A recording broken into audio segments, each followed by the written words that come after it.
Film की इस नगरी में तमाम तर आसाइश और दूसरी रौनक अफरोज नजारों को छोड़कर अगर उसकी नजरें कहीं जमी थी तो सीमांचल पर जमी थी।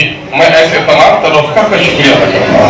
हमारी बेटियां और हमारी माएँ, हमारी बहनों ने मुल्क भर से जो दुआएं की, इनके सदक़े में ये हुआ कि सीमांचल में एक नई तारीख बनी। माओ ने हमारे लिए रोजे रखे, बहनों ने नमाजें पढ़ी और इस कदर जोश और जज्बे से अपने वोट डाला कि मैं सिर्फ अपने हल्के के बारे में आपको गवाही दे रहा हूं कि 1,83,000 वोट में 1,03,000 वोट सिर्फ खवातीन का था और बेटियों ने बड़ा जिम्मेदारी के साथ अपनी जिम्मेदारी अदा की। हम उलमाए कराम का और दानिश्वरों का भी शुक्रिया अदा करते हैं जिन्होंने मादी की रवायत को तोड़ते हुए मजलिस का साथ दिया है। मेरे भाइयों, एमएलए और भी जीते बिहार में, वजीर भी बने, लेकिन जो इस्तक़बालिया आपने दिया है और गुजरी हुई पेशानी की मैं भी जो इत्मीनान की लकीरें मैं देख रहा हूं, यकीनन मैं दावे के साथ कह सकता हूं कोई वजीर भी बनकर आता तो शायद आपको इतना इत्मीनान नहीं होता जितना मजलिस के खादिमों को देखकर। वो ऐसा इसलिए है शायद कि कोई मुसाफिर किसी शहर में जाए, जेब में गिनती के चंद पैसे हों और किराए के किसी होटल में ठहरे। होटल में बड़ा आराम भी था, बड़ी आसाइश भी थी, लेकिन उसके दिल में यह खौफ था कि जब जेब के पैसे निकल जाएंगे तो फिर मेरा ठिकाना क्या होगा।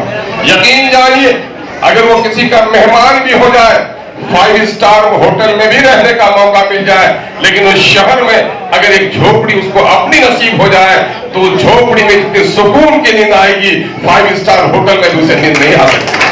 दूसरी पार्टियों में आपके लोग वजीर बने थे, लेकिन आपको वफा, आपको मुसर्रत, आपको वो इत्मीनान हासिल नहीं हुआ था क्योंकि आप किराए के मकान में थे और मजलिस जो जीती लगता है किसी बाप का नहीं, अपना मकान है।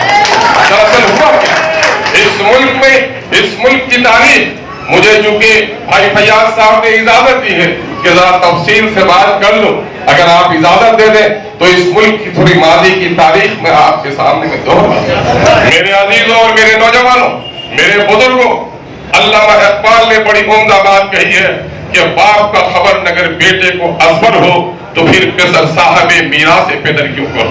तारीख से अपनी वाकिफियत होनी चाहिए। ये वतन अजीज जो बेशुमार धर्मों का देश है, ये वतन अजीज जो कई मजहबों का देश है, यहाँ अलग अलग मौसम ही नहीं, अलग अलग धार्मिक आस्थाएं, मजहबी अकीदे भी हैं, रंगो नस्ल के झगड़े भी हैं, लेकिन इस मुल्क में अगर तकरीम इंसानियत का पैगाम, अगर दबे कुचले और दलितों को उसके इंसान होने का एहसास किसी ने दिलाया और इंसानों पर जुल्म कर रहे इंसानों के खिलाफ किसी ने तहरीक उठाई, वो कोई और नहीं था, मेरे ही आवाज है जो इस मुल्क में हमने पैगाम मोहब्बत दी है। हमें से नफरत के दरमियान में मोहब्बत का पैगाम, जुल्म के दरमियान में अदल का पैगाम देने का अगर किसी ने काम किया है तो हम ही ने किया है। तारीख शाहिद है कि इस मुल्क में टुकड़े टुकड़े के हिंदुस्तान को, अगर इस अजीम हिंदुस्तान टुकड़े टुकड़े में बटे हुए भारत को अगर अखंड और महान भारत अगर किसी ने बनाने का काम किया है तो किसी के बाप ने नहीं किया, वो औरंगजेब रहमतुल्लाह अलैह ने किया है, जिसका लहू का हम वारिस है। लेकिन आज इस मुल्क में हमें घिन की नजरों से, हमें नफरत की नजरों से, हमें सौतेले नजरों से देखा जा रहा। इस मुल्क की आजादी की तारीख भी शाहिद है कि इस मुल्क की आजादी की तारीख में, तहरीक में जितना खून हमारा बहा है, जितनी गर्दनें हमारी कटी हैं, जितनी बेटियां हमारी बेवा हुई हैं, जितनी माओं की तड़पन हमारी जमीन ने बर्दाश्त की है, किसी और ने नहीं की। किसी ने अंग्रेज की मुखबरी की, किसी ने अंग्रेज के सामने घुटने टेके, किसी ने उसकी दलाली की है। अगर इस मुल्क को संभालने का काम किया है तो हमारे आबा व अजदाद ने किया है। आज उस अजमत रफ्ता की और इस मुल्क में जब हुकूमत हमारी रही तो हमने सबके साथ इंसाफ किया। हमारी अजमत की कहानी सिर्फ लाल किला का हुस्न नहीं कहता, सिर्फ ताजमहल का हुस्न नहीं कहता, लाल किला की अजमत नहीं कहती, कुतुब मीनार का बुलंद मीनार नहीं कहता, जामा मस्जिद के मुकद्दस मीनारों की सिर्फ शहादत नहीं है, बल्कि इस मिट्टी को कहीं भी नहीं छोड़ो तो हमारे आबा अजदाद के लहू के कतरे उसके सर टपकेंगे। इस मुल्क को हमने इतना संवारा है, लेकिन आज इस मुल्क में क्या हाल है। इस मुल्क में टर्निंग पॉइंट था जब इस मुल्क में बाबरी मस्जिद को तोड़ा गया। याद होगा वो काला दिन 6 दिसंबर जो आप कभी फरामोश नहीं कर सकते। याद होगा बाप की मैयत भी उठी थी, माँ का जनाजा भी निकला था, बेटे की शहादत भी आपने देखी होगी, लेकिन वो तारीख याद नहीं है। अगर आपको कोई तारीख याद है जो भुलाए भी नहीं भूल सकते, वो 6 दिसंबर की काली तारीख है जिसे हम कभी फरामोश नहीं कर सकते। उसके नतीजे में शहर बम्बई में भी आपको सन 1993 में शायद बड़े जुल्म से आसना होना पड़ा है। आप देखेंगे कि उसके बाद से इस मुल्क में अहले जुल्म और पागलों की एक जमात उठी जिसने इस मुल्क से कहा कि हम इस मुल्क के बेटे हैं, ये हमारी माँ है। लेकिन मैं ऐसे गद्दारों को क्या कहूं कि नादानों, तुम किसे भारत कहते हो? भारत मिट्टी के टुकड़े का ही नाम नहीं है, कण कण का नाम भारत नहीं है, बल्कि जन जन का नाम भारत है। मिट्टी को पेशानी में लगाते हो और अपने भाइयों के गर्दनों पर तलवार चलाते हो, तुम कभी भारत के सच्चे संतान नहीं हो सकते। क्योंकि माँ अपने बच्चों से प्यार करती है। अगर तुम इस वतन को माँ कहते हो और हम कहते हैं ये मेरे बाप की सरजमीन है, हम तुमसे कहीं पीछे नहीं रहते। लेकिन अगर तुम बिलफर्ज कहते भी हो कि मेरी माँ की सरजमीन है, ये मेरी माँ है, तो कान खोल कर सुन लो, माँ अपने सब बच्चों से प्यार करती है। लेकिन जो बच्चा लंगड़ा हो, लूला हो, कमजोर हो, बीमार हो, माँ उस बच्चे से ज्यादा प्यार करती है और यही चाहती है कि मेरा दूसरा सेहतमंद बेटा, मेरा दूसरा खुशहाल बेटा भी मेरे कमजोर बेटे के साथ इंसाफ करे, मरम्मत करे, मोहब्बत करे। माँ मोहब्बत देखती है। खुशहाल बेटा जब कमजोर बेटे को साथ देता है तो माँ के आत्मा को संतुष्टि मिलती है, उसके रूह को तस्कीन मिलती है। लेकिन अगर कमजोर भाई को कोई सेहतमंद भाई धक्का मारता है तो भाई को धक्के नहीं देता, माँ के कलीजे को चोट पहुंचाता है, और जो माँ के कलीजे को चोट पहुंचाता है वो माँ का कभी सच्चा संतान नहीं हो सकता।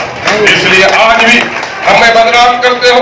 हम सिर्फ मजलिस इत्तेहादुल मुस्लिमीन, हम मुसलमानों के इत्तेहाद की बात करते हैं। ऐ नादानो सुन लो, हम सिर्फ मुसलमानों के इत्तेहाद की बात नहीं करते, हम मजलूमों के इत्तेहाद की बात करते हैं। हम महरूमों के लिए हक चाहते हैं। जुल्म किसी पर हो, आज किसी के गरीबी में लगे, हम अपनी पगड़ी को जलाकर, अपने तन को भी जलाकर उस आग को बुझाना चाहते हैं। हम किसी का मजहब नहीं देखते, किसी की जात और बिरादरी नहीं, हम हक की सदाकत की आवाज बनकर खड़े हैं। आपको याद होगा कि बाबरी मस्जिद का जिस वक्त इन्हराम हुआ था, 46 अरकान ऐसे थे जिन लोगों का मस्जिद से रिश्ता था, लेकिन वो कोहराम बर्पा नहीं हुआ था। लेकिन जब एनआरसी का मामला आया और मुल्क में जो कुछ भी जुल्म हुआ, एक शेर ने वो दहाड़ लगाई हिंदुस्तान के पार्लियामेंट में कि तमाम तो लोबड़ियों को दुम दबाने पर मजबूर होना पड़ा। दरअसल ये क्या बात थी? ये बात ये थी कि उसको बात करने के लिए किसी ने इजाजत देने की जरूरत नहीं थी। यकीन जानो मेरे भाइयों, इस मुल्क की तारीख है, जब मुल्क को आजादी मिली तो इस मुल्क में नफरत के सौदागरों ने हिंदू और मुसलमानों को लड़ाया, मंदिरों में झगड़े पैदा किए, हमारे मदरसे वीरान हुए, हमारी मस्जिदों के मीनारे तोड़े गए। लेकिन हमारी जो बस्ती थी वो बस्ती महफूज नहीं रह सकी और हमको बड़ा नुकसान पहुंचाया। लेकिन अब और ये बात ये है, इन 60-70 सालों में अगर हमने इन मस्जिदों से अच्छी मस्जिद बना ली है, लेकिन सच बात यह है कि हालत हमारी खराब हुई है, इसलिए कि क़यादत को हमने छोड़ दी है।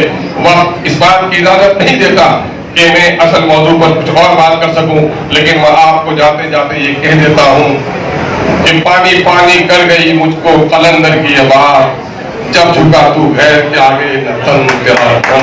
इसलिए आप अलियार के सामने मत झुको, अपनी ताकत, अपनी पार्टी, अपनी जमात, अपना लीडर पैदा करो। यही मजलिस का पैगाम है। आप लोगों ने मोहब्बत का इजहार किया। अस्सलाम वालेकुम।